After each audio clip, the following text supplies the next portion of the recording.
We need to agree who will be speaking first.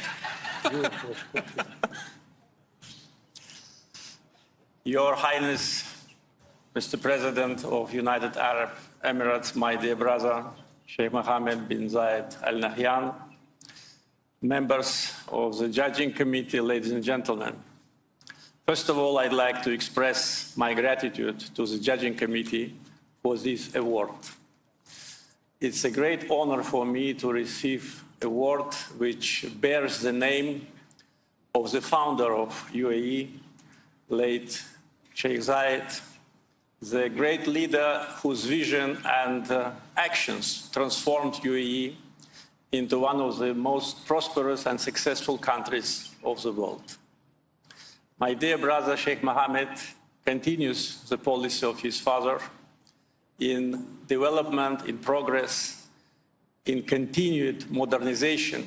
Today, UAE is really an example for many countries how to transform the country, how to build a society which lives in peace, in harmony, which is deeply connected to its historical roots, but at the same time looks to the future.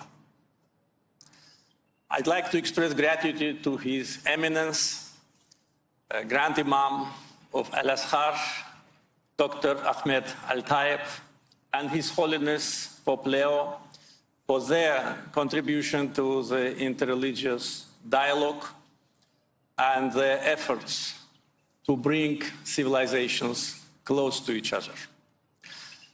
I also express gratitude to all the colleagues who address their kind messages to this ceremony, once again underlining the importance of peace between Azerbaijan and Armenia, not only for our two countries, but for the broader region. We were at war for more than 30 years. Now we live in peace for 6 months. As I said many times, we are learning. Learning to live in peace, I can tell you it's a special feeling. We never lived in peace since we became independent, and we are learning fast. So last 6 months since the historical summit in Washington, hosted by US President Donald Trump, was the months of partnership, cooperation, and movement towards long-lasting and eternal peace. I'd like also to express gratitude to President of the United States, Donald Trump, for his contribution to peace between Azerbaijan and Armenia.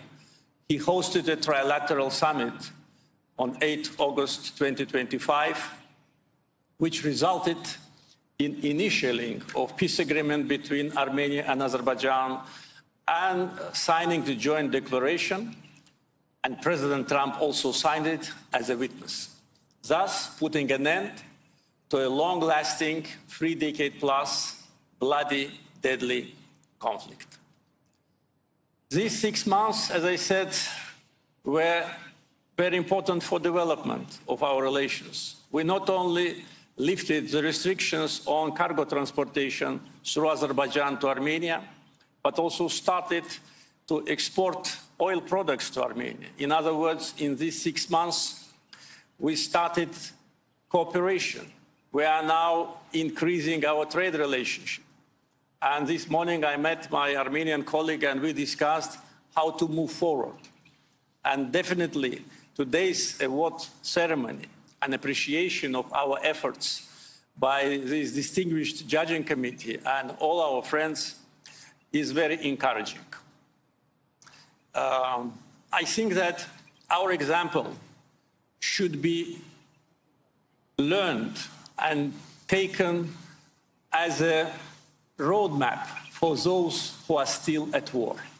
Our example demonstrates that peace is possible despite long-lasting conflict, despite sufferings, and despite mutual untrust. Peace is possible when there is a strong political will from both sides and when this process is supported by friendly countries and by international community. And my last point about this award ceremony here in Abu Dhabi, I think It is symbolic because the last round of negotiations between Armenia and Azerbaijan took place here last July, just a month before historical summit in Washington. So here in Abu Dhabi, with the support of our brother Sheikh Mohammed, we came to a final agreement to establish peace and then formalized it in Washington. So this symbolism today is in the air. And once again, I'd like to express gratitude to all those who made a decision to award us with this distinguished and prestigious award, and to all those who helped us to reach peace. Thank you very much.